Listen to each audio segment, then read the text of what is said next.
Hey guys, it's WaifuGate here again. So we're doing the weekly viewer deck analysis where I take lists for standard and historic primarily.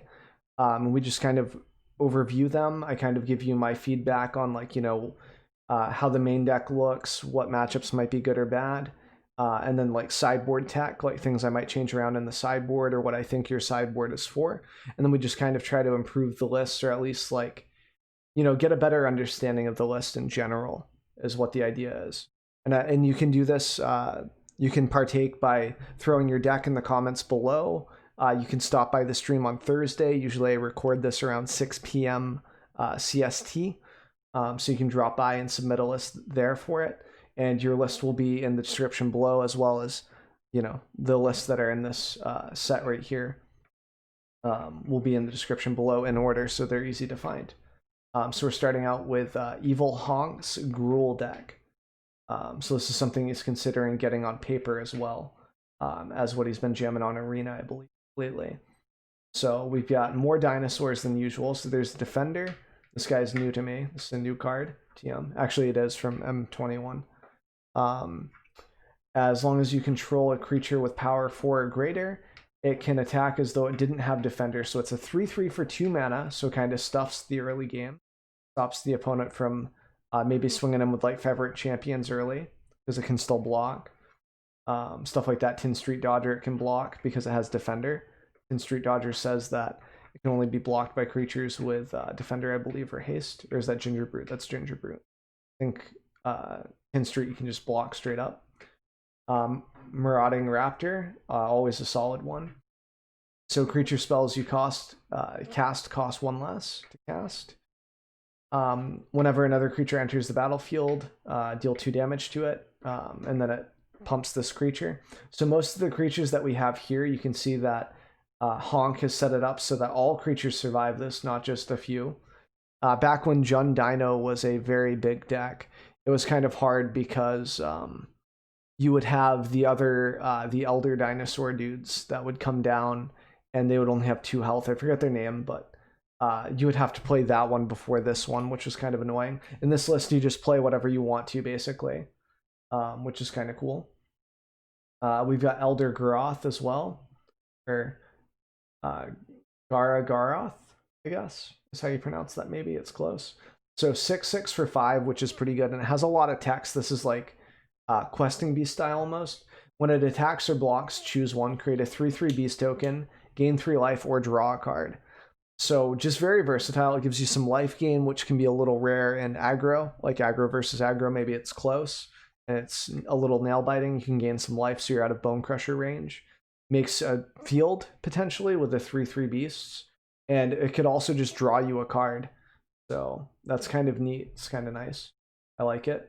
Other than that, Grook's Harbinger, which is pretty nice. Yeah, Harbinger, I believe is how you pronounce it. Hexproof from black, so dodges eliminate, which is nice. 4/3. Whenever it deals damage, basically what this means is you get to reveal a card from the top 4, either Garruk or a creature himself, and put it into your hand. So we do run Garruk, which is nice, but we also run a lot of creatures, 24 creatures, only 24 lands. So it's pretty good chances that we see something like a creature off of this to keep the gas going. So you're swinging in and you're like, okay, well, next turn I'm gonna hit you in the face with the questing beast too if you don't stop the board. And then if you go to board wipe, then they might have the questing beast, like you already have that pressure. So I love the pressure that this brings in mono green. Now in red, it's a little harder to cast, right? Because it's 2 green. Could be a little difficult, especially where you want double red for Terror of the Peaks, but this is only a 2 of, so maybe not as much. But you also want red kind of early for this. We forego running Spellbreaker, which is interesting. Or any of the other traditional 2-drops were more like thicker. You only have 8 2-drops, which is a little rough. No Pelt Collectors or anything either. Just trying to make distinctions between this and mono and the regular Gruul.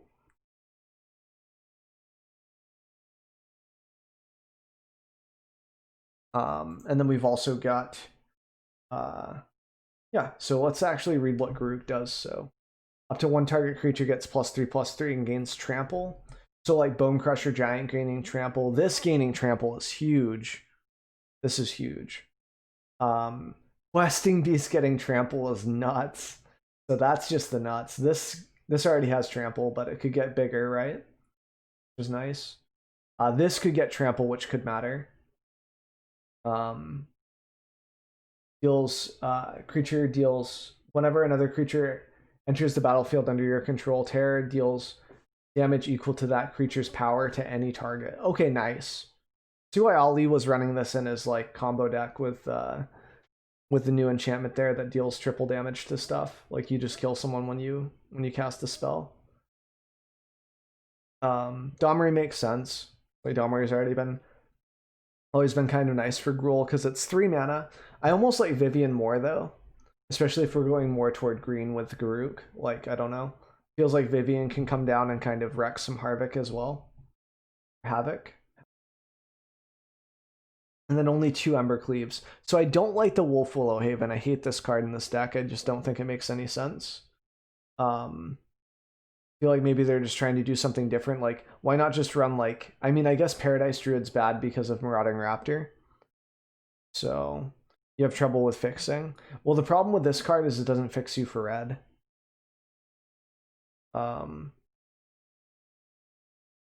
Like that's the issue. I think double green is just going to be rough on 3 is all. Like the mana base just isn't quite there for it. I mean, like Domri kind of helps too, like being able to give you a green. I mean, it can get bounced by Teferi though. Tough, right? Like this just getting tempoed out by Teferi is pretty terrible. Why I don't like it. Like where Paradise Druid, you can like kind of nice. Yeah. I mean, Leafkin Raptor would make more sense to me than this. Or not Leafkin Raptor, but Leafkin the O2. Because then at 2 mana, you can guarantee 3 for your next one, which is kind of cool, and it dodges the thing. Like, I'd rather just you have another creature that you can also staple, like, you know, Garruk +3/+3 to and such. All right, sounds good, Strider. Thanks for sending the deck list in. I appreciate it. Wait, okay. So here we go. We got the 3rd list that we can review here pretty soon. I just like to see something that makes a little more sense is all. I don't like this that much. Yeah, it's like Leafkin makes a little more sense to me because it's a creature, and you can get the creature off of the Harbinger later. Like it doesn't dead draw you. Whereas like if you see this here, it's not going to help you. I mean, I guess if you already have this developed, then it's fine. But I just think there are better mana funnels for green mana if that's all you're struggling with. I think there's even the Druid of the Cowl, right? Or did that rotate? That might have rotated. Leafkin dies. I mean, this gets bounced by Teferi. Like, you have to deal with something either way. I don't know. I mean, I guess if you're really struggling with it and that's the issue, then it's fine. Like, this is supposed to be, like, my critique on, like, what I think is weak or weird about the list, and I think it's weird that we're, like, stressing so much on the mana base. Yes. And, like, this card just isn't considered very good most of the time.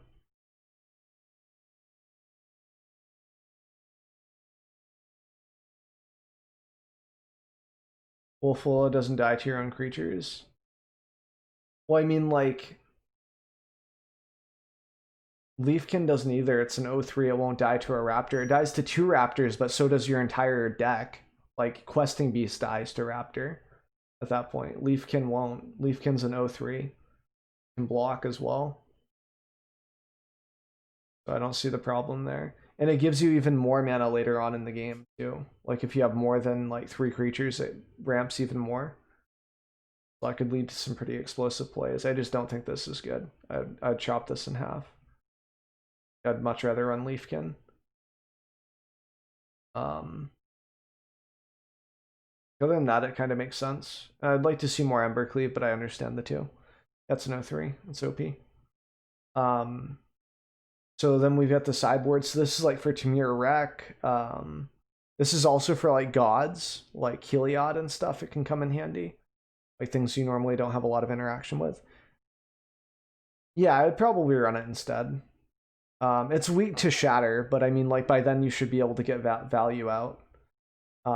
Red cap melees can kind of fight against other questing beasts, against other like red decks, like against Thane. It's a really nice answer to Thane in response to that, because you only have to keep one red mana up and kill an X. It's kind of nice. Mystic Repeal is also good against red because you can bounce the NX to the bottom as well, leaving them with no tokens even, which is pretty nice. Only thing that we don't have an answer for is like cleave, but we just try to erase that. Actually, we have this for cleave, so that's nice. Just kidding. 3 flame sweeps. This is kind of okay because most of your creatures are built to stand the cleave or the flame sweep, which is nice. So I like this tech a lot actually in your list. The force shifting is a little rough, but it makes sense just to have more hasty dudes coming down. I guess it makes sense. It's fine. I don't know what I would replace with it, so. How are you back on? I've been streaming ever since. Like I just stream for hours now. Requesting beasts, yeah. Yeah, I'd like to see 4, but I understand. Like maybe trim the Harbinger by 3 since this is harder to cast, and bring the questing beast up to 4, maybe. That might help your mana problems as well. You know what I mean? Like just kind of make it less imperative to get that early. We're doing deck reviews right now if you want to throw one up, Scott. You left stream some Ruterra and I'm still here? Yeah, I'm still here. We're making YouTube content right now. So other than that, like, I don't know if I'd run 4 shiftings. Like if there's a card in your sideboard where you're looking for like an extra slot, like I really need like a Scorching Dragonfire, I'd probably cut 1 Ceratops. But I do like the sweeps. I think it's really good. So yeah, main change probably this for Leafkins or something else to fix for green. Maybe chop the Garruk and up the Questing Beast. Would be nice. All right, so this is my own list. So we were kind of struggling to find enough lists for the week for this video. So I'm just doing this right now. This is a list that I had quite a bit of fun of with best of 1. This is a best of 1 Luris control. You've seen a like maybe Krim, like the Asian Avenger, and maybe Covert Go Blue. A couple other streamers here and there too. We just got a deck from Scott too, which is cool. We'll check that out in a second. And then we've got like you see those players play the Luris control, like Grixis, Soul Guide Lanterns, Omen of the Seas, getting value there.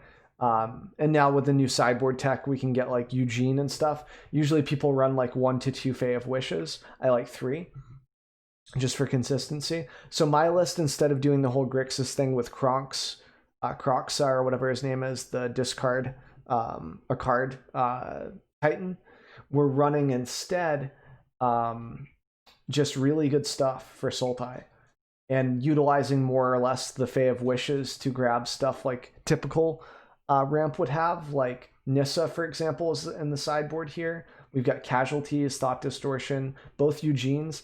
The best interaction so far was Eugene, this Eugene, with Soul Guide being completely free. I was so happy with that today, because then you just got to keep 1 mana open so you can draw cards. I loved that.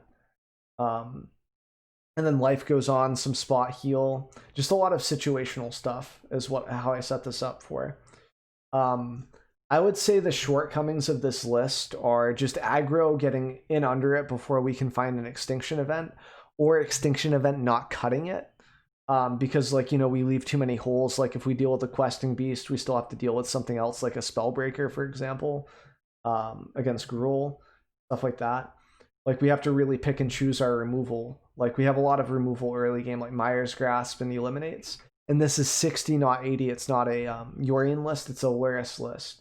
So our value comes from recasting stuff like Omen of the Sea, Soul Guide, Mire's Grasp to continue answering creatures.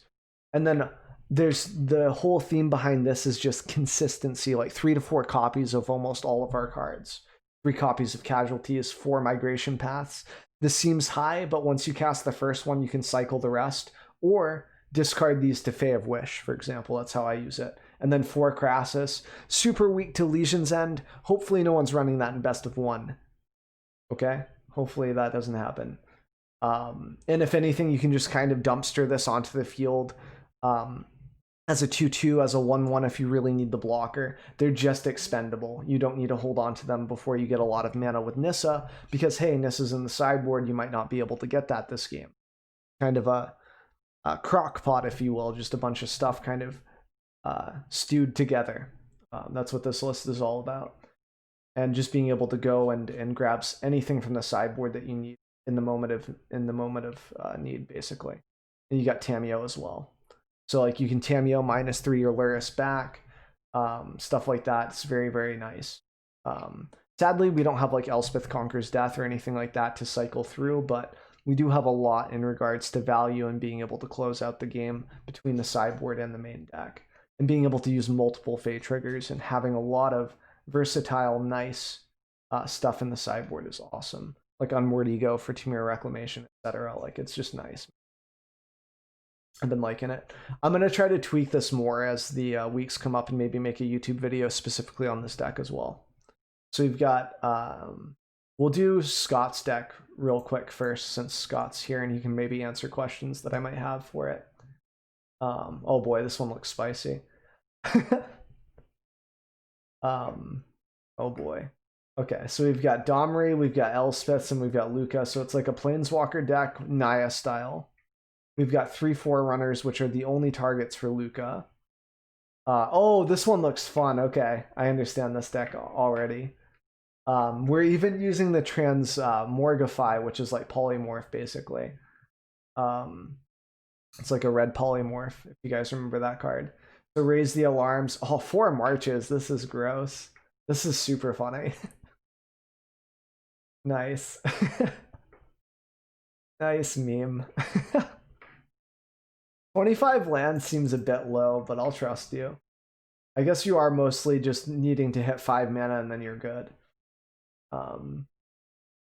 Create a 1/1 with this creature can't block for 1 mana. That's pretty cool. Escape. Ooh, nice, nice. It has an escape cost too.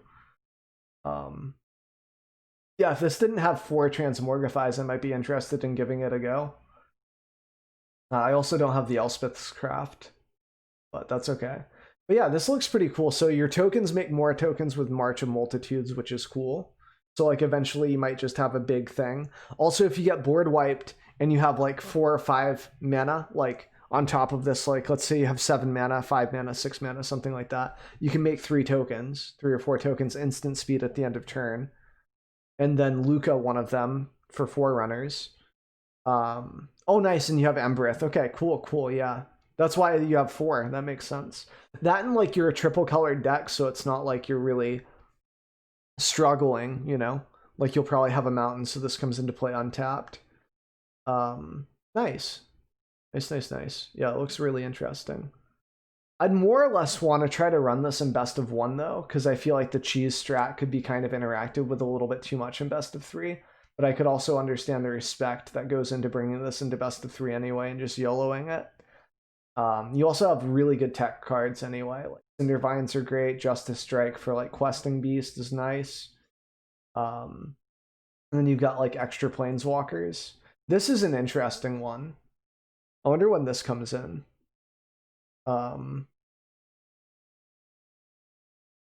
I guess if people are really teching for like Grafdigger's Cages or something, where like things can't come into play from your library, so you can't cheat out the Forerunners, being able to make something so that all of your tokens are just crazy is nice. Plus, this puts you on par with every other creature that tries to go above yours too. An attrition matchup / many sleepers. Okay, gotcha. Yeah. Like this turns off Questing Beast almost, because then your token can just block Questing Beast and it's not a big deal. I like that. That's super hilarious. Nice Questing Beast, dude. So I like that. This is really spicy. I might have to give something like this a go if I ever feel like crafting the Transmorgifies, or if I just pull them. I like this a lot. This gets my spice of like Strider Stone's gonna have to have a really spicy list here to compete with this one. So let me I think it's this one, yeah. Let me pop this open. So this is Scott's I think Scott's 2 C's, right? Scott's I don't even know what to call this. Dia token. There we go. Tokens. Cool. And this will be Strider Stones, Striders, Seafood Sandwich. We'll have to see which one's spicier between yours. Oh yeah, this one. Yeah, Striderstone wanted to donate for this one. This'll force me to craft the tomes, which is nice. Like if he ever goes to do a video on this. So the idea behind this one is also pretty close to the other list that we were running with like the scepters for infinite turns. But yeah, in regards to like things that I would change, I don't know if Transmorgify is necessary compared to just having the Lucas. So I might try personally running it without this just to see if I can get away with it and keep the premise in there. Like maybe just have this be like something else. I'm not sure what, but maybe just something else. I'm not sure. It'd be close. But in regards to this is very much like the Scepter Infinite Turns where you use Plane-Wide Celebration to give Tamiyo proliferation stuff. Think of Omen equals Transmogrify as Splinter Twin. Plus not equals.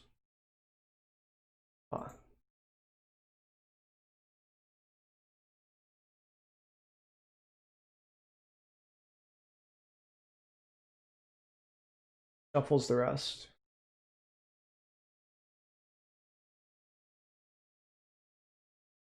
Oh yeah, I see what you're saying. Yeah, because it can come down earlier. Yeah, than Luca. Okay, I can understand that. Okay, so it's like they have to wipe now, and then you like end of turn, you're gonna also produce more tokens too. Like later on, like even if they board wipe that turn, the next turn you threaten to do stuff with Luca.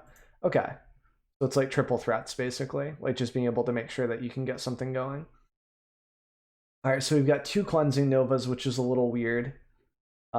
Instead of like time wipes, which I don't get. Like maybe like Ixalan's bindings on your stuff is annoying, but I feel like time wipes just better. I guess if we don't have any creatures, it's fine, and if this one's invulnerable, it doesn't matter.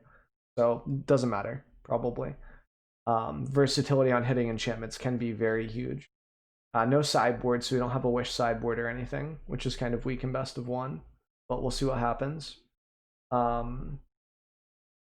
We've got 2 Grazers, Maze Mine Tomes. Oh yeah, we can also proliferate on this, which is bad. Pretty much, this is just an engine to get it rolling. And then I think that the combo is like Eerie Ultimatum, and you go Omni, Plane Wide, and like Teferi or something. I think Strider has a video on this, so we could actually watch the video, but I don't know if I really want to do that. Eerie Ultimatum. Okay. Easy. Easy, okay. Easy. Oh, Eerie is a different one. Oh, Jesus. It's not the other ultimatum. Oh, God. Oh, God. Shatter. Sure. Oh, jeez. Alright. So we're going to... Boom, boom, boom, boom.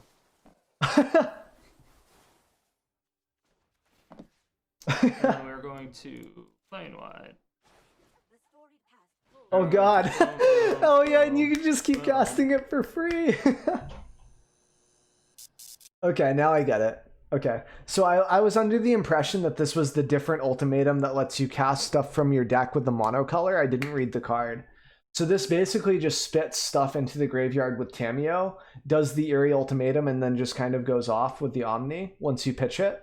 Wow, this thing's spicy. Whew.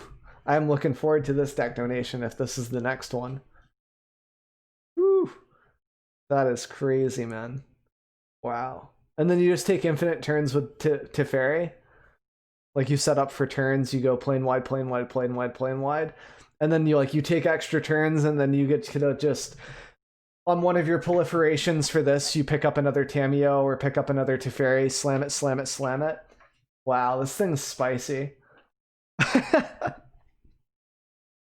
Oh my goodness. Whew. Yeah, I don't have much to say about this one. Like, this just looks spicy. I'm excited for it eventually. Land base is pretty spicy too. You get all of the good triomes for your colors, which is pretty cool. Just being able to cycle the lands is nice. We got one Lonely Forest, no Fabled. Makes sense though. We don't really need Uro triggers too much. Uro's just there for ramps. So yeah, that's pretty good. I don't know what I would change about it. I'd have to mess around with it a lot. I don't like the 2 grazers with 27 lands is about the only thing, but I understand the ramp. Like, I'd almost like 2 migration paths to get stuff rolling a little bit faster maybe, but then again that would ruin the basic land premise that we have going, which is rough. Kind of hard to say. Maybe the grazers make sense. It kind of staves off aggro too, to be fair. I think maybe like 1 spicy Elspeth Conquers Death could be good too, but I don't think it's necessary really. All right, sounds good. Scott, thanks for chilling out, man, and I will catch you later. Thanks for the list too for the YouTube video. Hope you get some good sleeps. Let me give you a shout out real quick. Howling Minds. But yeah, I don't know enough about this deck to really get my hands, but I am looking forward to it. Is about what I'm gonna say about it. And then I'll be able to do tweaks and stuff and add that to the comments below in the YouTube video if I do end up playing it. So yeah, I do this every single week. Usually the video releases on, I want to say Saturdays. I usually do the meta analysis for Goldfish on Friday, since Friday Night Magic makes sense. And then Saturday I end up doing the viewer decks, which is these. So, you know, if you guys enjoyed it, feel free to subscribe to the channel. There'll be like an end panel where you can do that. You don't even have to look for the subscribe button. It'll pop up on the screen for you if it goes to the outro. And then if you want your own list as a part of it, comments below, drop by the stream whenever. Usually record this on 6 p.m. on Thursdays, CST, Central Standard Time. So appreciate you guys. Hope this was fun and helpful. Maybe gives you something to look forward to, maybe a list that you were interested in. And I will see you guys later.